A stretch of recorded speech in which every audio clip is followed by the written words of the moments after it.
우리가 하나님에 대해서 많이 또 들어왔고 또 알고 있습니다.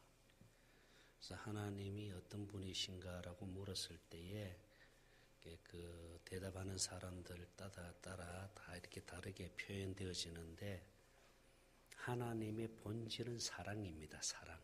하나님의 속성이 사랑이에요. 그래서 요한일서에서 하나님은 사랑이시라 이렇게 말씀하잖아요.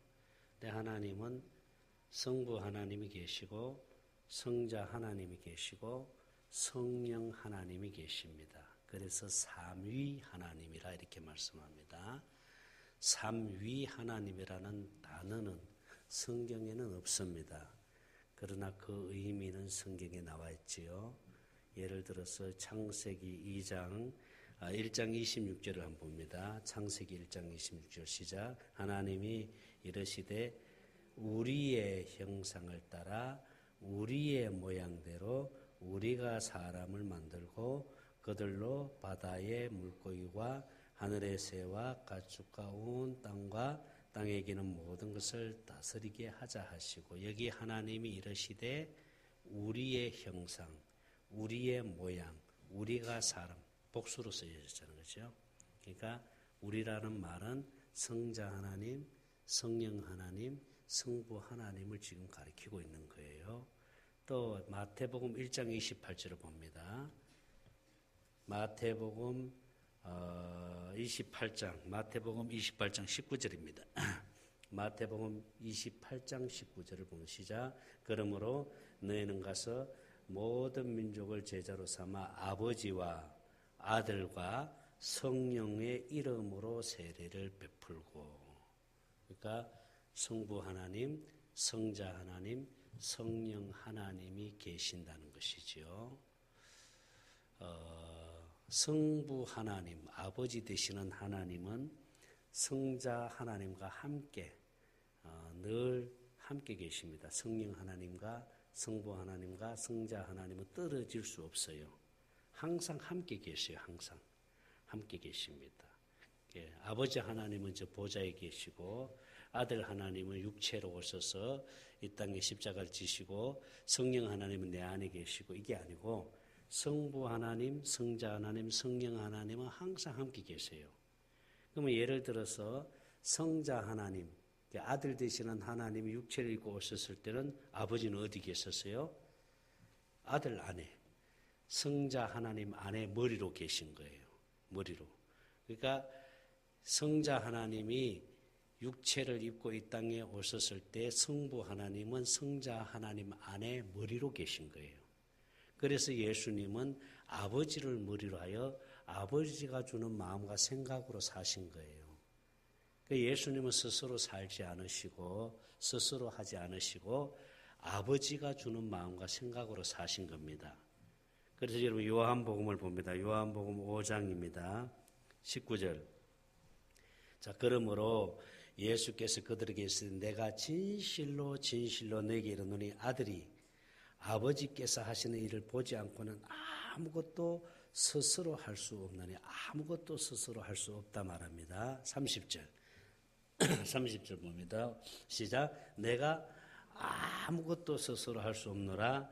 듣는 대로 심판하노니 나는 나의 뜻대로 하려 하지 않고 나를 보내신 이의 뜻대로 하려 하며 심판은 의로우시니라. 자, 보세요.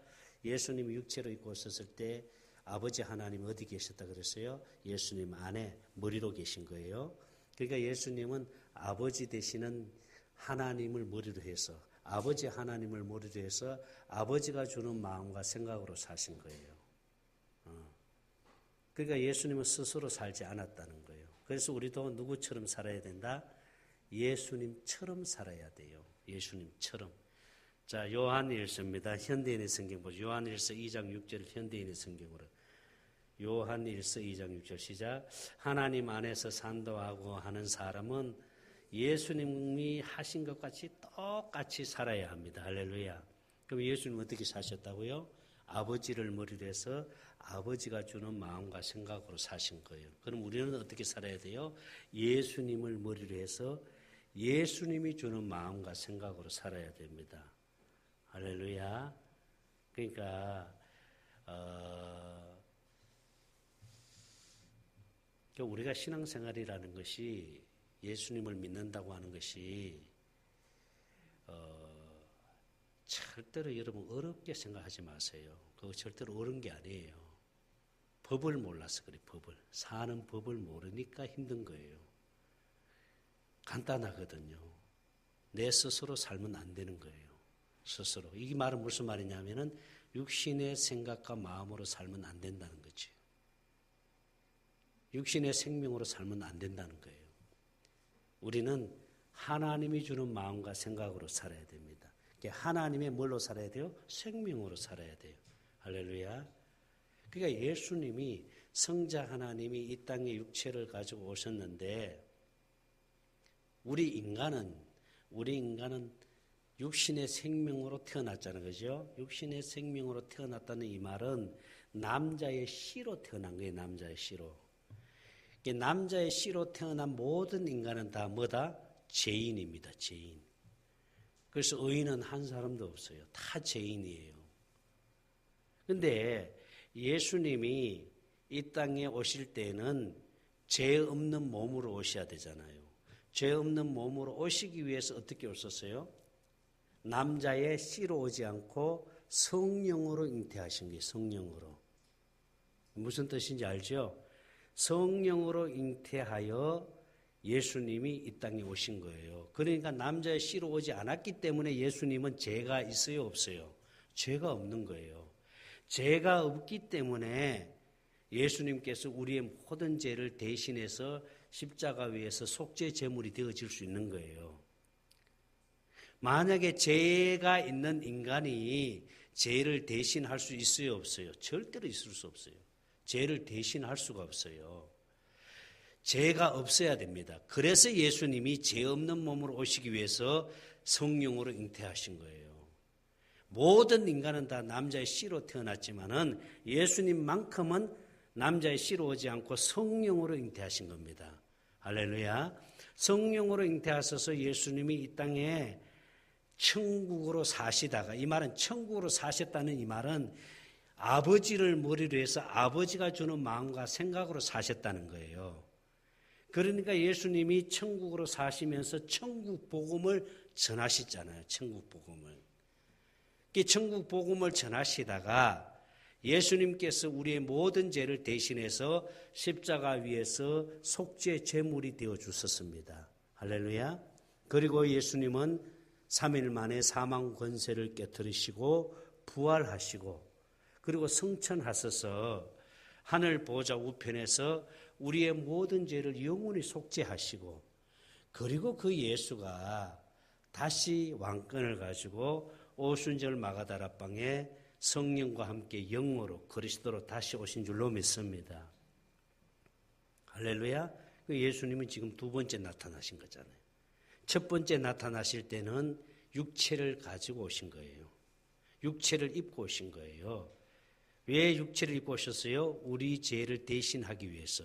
십자가 위에서 속죄 제물이 되기 위해서. 다시 말해서 어린 양의 희생 제물이 되기 위해서 예수님 육체를 가지고 오셨어요.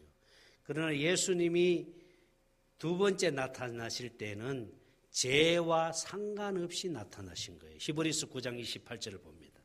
히브리서 9장 28절 시작. 이와 같이 그리스도도 많은 사람의 죄를 담당하시려고 단번에 들으신 바 되셨고 그를 구원에 이르게 하기 위하여 죄와 상관없이 자기를 바라는 자들에게 몇 번째 나타났다고요? 두 번째 나타났어요. 두 번째 나타나신 날이 언제예요? 오순절 날이에요. 오순절 날에 예수님이 성령과 함께 영으로 오신 줄로 믿습니다. 그 예수가 우리를 성전 삼고 우리 심령 안에 들어오신 거예요. 왕으로 주인으로 머리로 들어오신 거예요. 할렐루야. 그래서 하나님의 생명으로 거듭나게 하셔서 예수님과 한 생명 되어 예수님 머리 되고 나는 몸이 되어서 예수님이 주는 마음과 생각으로 살도록 해주시겠다는 거예요. 이것이 뭐라 그랬죠? 복음이고 새 언약인 줄로 믿습니다. 그러면은 우리 심령 안에 들어오신 하나님은 성령님만 들어섰어요? 아니면은 성자 하나님만 들어섰어요? 성자 하나님, 성령 하나님, 성부 하나님이 함께 오신 거예요. 할렐루야. 오순절날 마가다락방에 오실 때도 성부 하나님, 성자 하나님, 성령 하나님 함께 오신 줄로 믿습니다. 그래서 우리 심령 안에 계신 하나님, 성부 하나님이 계시고 성자 하나님이 계시고 성령 하나님이 계시는 거예요. 안산에서 목회하시는 어느 목사님이 이제 이 복음을 깨닫고 하나님이 우리 심령 안에 계신다라고 하는 설교를 하면서 우리 안에는 성부 하나님도 계시고 성자 하나님도 계시고 성령 하나님이 계십니다 하니까 그 말씀을 듣던 그 교회 협동 장로님이 끝나고 난 다음에 목사님한테 와서 목사님, 우리 안에 성령님만 계시지 왜 성부 하나님, 성자 하나님이 계신다 합니까?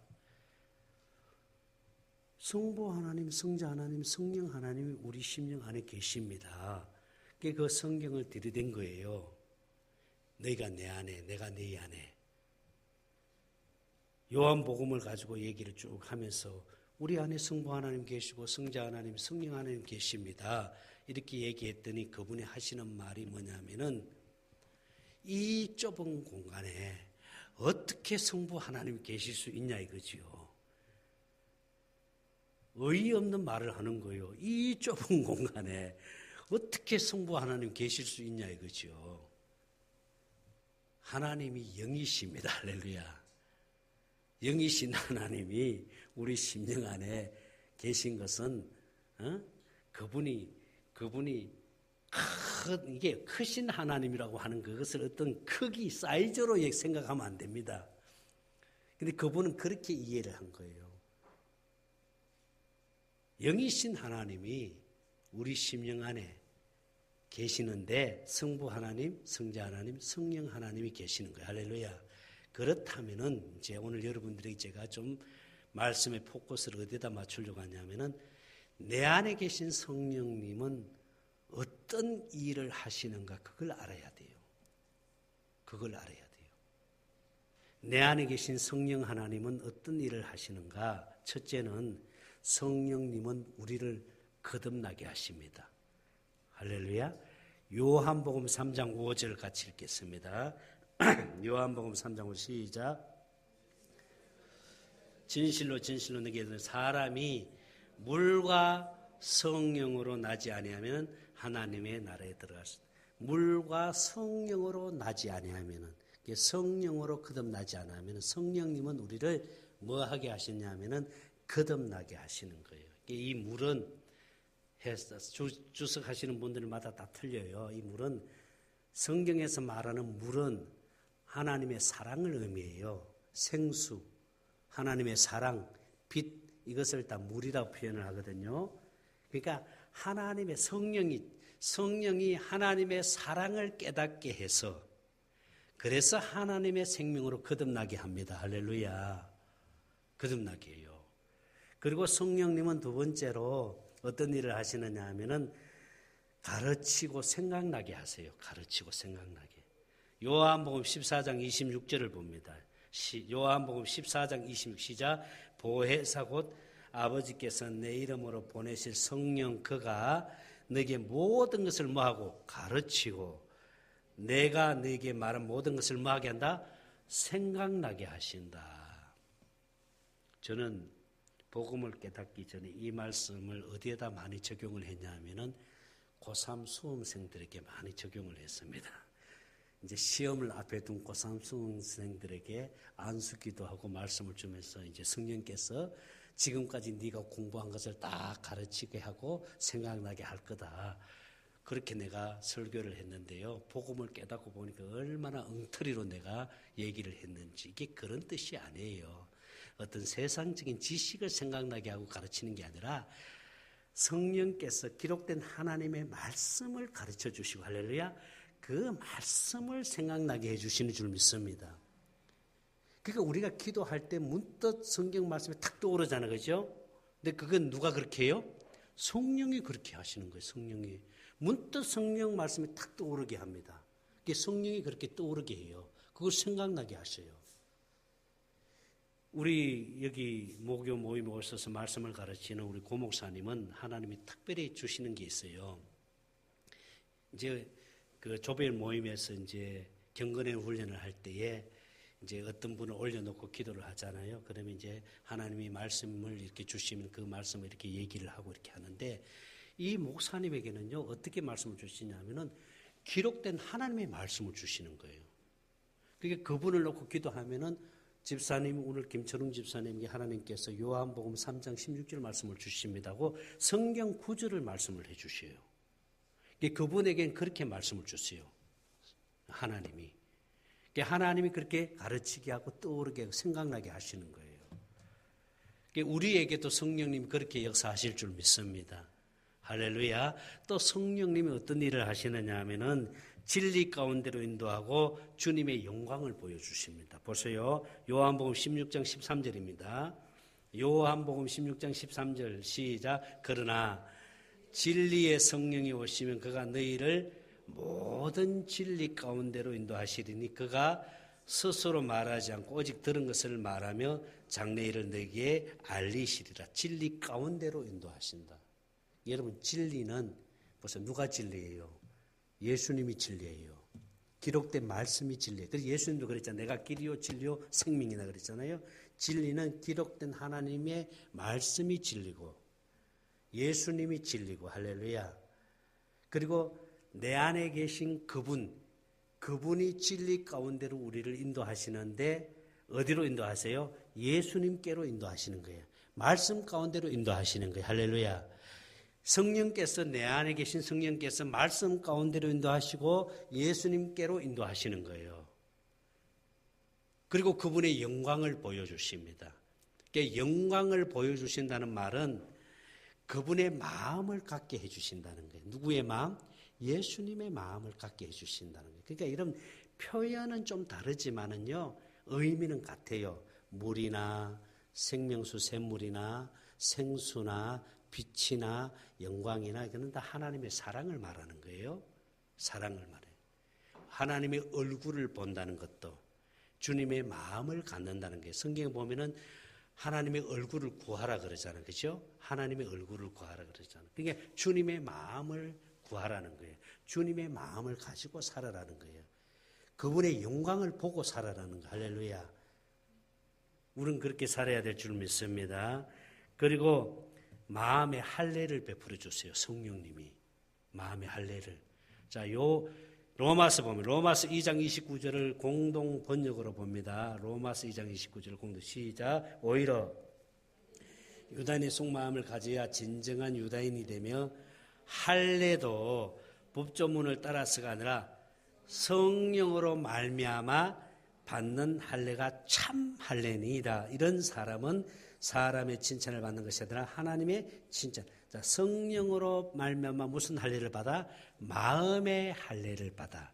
신명기 30장 6절을 보세요. 신명기 30장 6절. 자, 신명기 30장 6절. 자, 시작. 내 하나님 여호와께서 네 마음과 네 자손의 마음에 뭘 베푸사? 할례를 베푸사. 할례를 베푸사. 할례를 베푼다는 말은, 마음에 할례를 베푼다는 말은, 여러분들이 그 의미를 좀 알고 있어야 돼요. 불신자들이나 교회를 다니다가 안 다니는 분들도 있잖아요. 그렇죠? 그런 분들이 간혹 질문을 던질 때가 있어요. 질문을 할 때가 있어요. 그럼 할례가 뭡니까? 라고 묻는 경우가 있어요. 그러니까 구약에서는 할례를 베푼다라고 할 때 남자의 성기의 목줄을 잘라내는 거잖아요. 그렇죠? 근데 그것이 할례가 아니고, 여러분 잘 들어. 그게 할례가 아니고, 그거는 하나님의 약속을 내가 행한다는 의미로 약속을 받아들이는 걸 말하는 거예요. 그거는 그 자체가 할례가 아니고 내가 하나님이 약속한 것을 내가 받아들인다는 의미예요. 그게 무슨 뜻인지 알죠? 그러니까 이 할례라는 의미는 뭘 말하냐면 마음의 할례를 의미하는 거예요. 마음의 할례를. 이게 마음의 할례를 베푼다는 것은 무엇을 말하냐면은 육신의 생각과 마음을 죽이고 주님이 주는 마음과 생각으로 살도록 해준다는 거예요. 할렐루야. 그런 이 마음의 할례는 날마다 베풀어야 돼요. 날마다 우리의 육신의 생각과 마음을 죽여야 돼. 그래서 주님이 주는 마음과 생각을 가져야 될 줄 믿습니다. 이걸 누가 하신다 그랬죠? 성령님이 해주시는 게 성령님이. 성령님이 육신의 생각을 죽이고 주님의 마음을 갖게 해주시는 거예요. 할렐루야. 이 마음의 할례를 그래서 신약에 와서는 세례라고 하잖아. 그죠? 이 세례가 뭐예요? 예수와 함께 죽고 예수와 함께 사는 거예요. 할렐루야. 예수와 함께 육신의 생명은 죽고 예수와 함께 부활해서 주님이 주는 마음을 가지고 산다는 거예요. 그 쉽게 말해서 육신의 생각과 마음을 죽이고 주님이 주는 마음과 생각을 가지고 살아야 됩니다. 할렐루야. 이렇게 마음의 할례를 누가 베풀어 주신다는 거예요? 성령님이 베풀어 주시는 거예요. 성령님이. 그리고 하나님의 사랑을 성령님이 깨닫게 해주세요. 성령님이. 자, 보세요. 요한 1서 4장 9절입니다. 요한 1서 4장 9절 시작. 4장 9절 요한 1서 4장 9절 시작. 하나님의 사랑이 우리에게 이렇게 나타난 바 되었으니 하나님이 자기의 독생자를 세상에 보내심은 그로 말미암아 우리를 살리라 하심이라. 10절 시작. 사랑이 여기 있으니 우리가 하나님을 사랑한 것이 아니라 하나님이 우리를 사랑하사 우리 죄를 속하기 위하여 화목제물로 그 아들을 보내셨습니다. 자, 1장 4절 9절을 다시 한번 봅니다. 4장 9절을 다시 한번 봅니다. 4장 9절 하나님의 사랑이 우리에게 나타난 바 되었으니 하나님이 자기의 독생자를 세상에 보내심은 그로 말미암아 우리를 뭐 하려고 한다? 하나님의 사랑을 가장 핵심, 그러니까 그 사랑의 극치가 뭐냐면은 십자가 사랑입니다. 사랑의 극치가 뭐예요? 십자가 사랑이에요. 할렐루야. 하나님의 사랑의 극치가 어디에 있냐면 십자가 사랑입니다. 나를 위하여 예수님이 십자가 위에서 피를 흘려 죽으시는 그 십자가 사랑을 성령님이 깨닫게 해주시는 거예요. 성령님이 그걸 보여주시는 거예요. 그 사랑을 보여주시는 거예요. 그 사랑이 깨달아지는 순간에 이 가슴에서 하나님을 사랑하지 않을 수가 없는 거예요. 그 사랑이 느껴져야 돼요. 그 사랑이 깨달아져야 돼요. 그래서 우리는 날마다 기도할 때마다 성령님 십자가 사랑을 깊이 깨닫게 해주세요. 기도해야 됩니다. 그 사랑이 깨달아져야 돼요. 여러 차례 얘기했지만 우리 사모가 주님의 음성을 듣기 전에 그 하나님의 사랑이 어떻게 깨닫게 해주었냐면은 패션 오브 크라이스트라는 영화가 있잖아요. 영화. 그죠? 예수님이 모진 고문을 당하시고 채찍에 맞으시고 그리고 양손에 대못이 박힌 채로 십자가 위에서 물과 피를 아낌없이 쏟아부어 주시는 그 예수님의 사랑이 그 패션 오브 크라이스트라는 영화의 장면을 우리 사모가 그걸 보는 거예요. 그걸 영적으로. 그것이 보여주면서 그 고통 속에서 그 십자가 위에서 피를 흘리며 죽으시는 그 예수님의 그 사랑이 가슴으로 막 그냥 쏟아부어지는 거예요. 이게 가슴으로 막 쏟아부어지니까 막 통곡이 나오는 거예요. 통곡이. 그래서 펑펑펑 울면서 그 하나님의 사랑 앞에서 꼬꾸라진 거예요. 그러면서 이게 열리기 시작한 거예요. 주님의 음성을 듣기 시작한 거예요. 그 사랑을 경험해야 돼요. 그 십자가 사랑. 지식으로 말고 여러분 설교를 통해서 들어서가 아니라 그 사랑을 가슴으로 느껴쳐야 하나님을 사랑하게 됩니다. 할렐루야. 우리가 하나님을 사랑한다라고 하는 것이 육신의 생명에서는 사랑할 수가 없어요, 여러분. 육신의 생명에서는 하나님을 사랑할 수 없기 때문에 그래서 하나님은 우리에게 하나님의 생명을 주어서 이 생명 안에서 주님을 사랑하게 만들어 주시는 거예요. 이게 복음이에요. 이게 신명기 30장 6절이에요. 보세요. 이게 새 언약의 내용입니다. 신명기 30장 6절을 다시 한번 봅니다. 다시 한번 봅니다. 신명기 30장 6절 시작. 30장 6절요. 네 하나님 여호와께서 네 마음과 네 자손의 마음에 뭘 베풀어서 할례를 베풀어서 육신의 생명, 육신의 생각과 마음을 죽이고 네가 마음을 다하며 뜻을 다하여 네 하나님 여호와를 뭐하게 하사? 사랑하게 하사. 누가 그렇게 해주신다는 거예요? 하나님이 성령 하나님께서 마음의 할례를 베풀어 주시니까 육신의 생각과 마음을 죽이고 하나님의 생명을 주어서 하나님을 사랑하도록 해주시니까 마음을 다하고 뜻을 다하여 하나님을 사랑하게 하사 하나님을 사랑하게 되니까요 주님과 한 생명이 되는 거예요. 그래서 그 생명 안에서 11절입니다. 30장 11절 보세요. 네가 오늘 내게 명령한 이 명은 어려운 것 아니다. 자 12절 하늘에 있는 것이 아니고 네가 누가 이르기를 위하여 하늘에 올라가 명령을 우리에게 가지고 와서 우리에게 들려 행하려 할 것이 아니고 자 13절입니다. 저 바다 위에 건너편에 있는 것도 아니고 14절입니다. 자 시작. 오직 그 말씀이 네게 매우 가까워서 어디에 있다고요? 네 입에 있으며 네 마음에 있은즉 내가 이를 행할 수 있느니라. 육신의 생명에서 율법을 받았잖아요. 시내 산에서 모세를 통해서 율법을 주었잖아요. 십계명을 주었잖아요. 이걸 지켜라. 지키면 내가 복을 주겠다. 들어가도 복을 받고 나가도 복을 받고 뜻반죽에도 복을 신명기 28장에 복을 받게 해주겠다. 그런데 지키는 사람 한 사람도 없습니다. 육신의 생명에서는. 그래서 하나님이 이 첫 번째 언약을 폐하시고 두 번째 언약을 모압 평지에서 신명기 29장 9장 1절에서 두 번째 언약을 약속하면서 그 언약의 내용이 신명기 30장 6절 말씀 마음의 할례를 베풀었어. 육신의 생각과 마음을 죽이고 하나님을 사랑하는 마음을 갖게 해서 하나님을 사랑하게 되니까요. 마음을 다하고 뜻을 다해 하나님을 사랑하게 되니까 그 생명 안에서 하나님이 말씀하시는 거예요. 할렐루야. 그 주님의 마음에서 말씀을 주시면서 말씀하시면서 하나님이 하게 해주시는 거예요. 내가 하는 게 아니라 누가 해주신다? 하나님이. 그게 복음입니다. 할렐루야.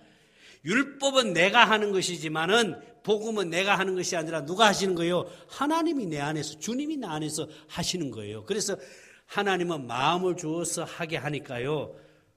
어려워요? 쉬워요? 쉽잖아요. 아무리 내가 미운 사람을 용서하려고 해도 용서가 안 돼. 그런데 주님이 사랑하는 마음을 딱 줘버리니까 용서가 되어져 버리잖아요. 사랑이 되어져 버리잖아요. 할렐루야. 우리 목사님 지난번 그 샘천 모임에서 그 간증을 하면서 이런 얘기를 하더라고요. 평생 자기를 낳아준 어머니를 용서가 안 됐대요. 자기를 낳자마자 자기 곁을 떠나버렸기 때문에 다른 데로 결혼을 해서 가버리고 자기는 엄마 젖도 먹기 전에 그냥 홀로 할머니 밑에서 자라면서 살았는데 그 친모에 대한 그 가슴에 미움이 박혀가지고 용서가 안 되더래요. 절대로 용서가 안 됐는데 이 목사님의 고백이 뭐냐면 이 복음을 딱 깨닫고 나니까 이게 싹 사라지더래요. 마음의 미움이 싹 사라지더래요. 그래서 지난주인가 그 속초의 가족끼리 그 친모 그러니까 계부가 되죠. 친모 남편 되시는 분하고 친모 자녀들을 그게 이제 목사님 동생하고 같이 가족이 전부 다 저 속초에 여행을 갔다 하면서 그 얘기를 하더라고요. 이거는 다른 집안에서는 흔히 있을 수 있는 일이지만 우리 집안에서는 있을 수 없는 일입니다 하면서 그 고백을 하는데 뭐라고 얘기하느냐 하면은 자기는 친모를 절대로 용서가 안 되었는데 육신의 생명에서는 일평생 목사가 돼도 용서가 안 됐대요.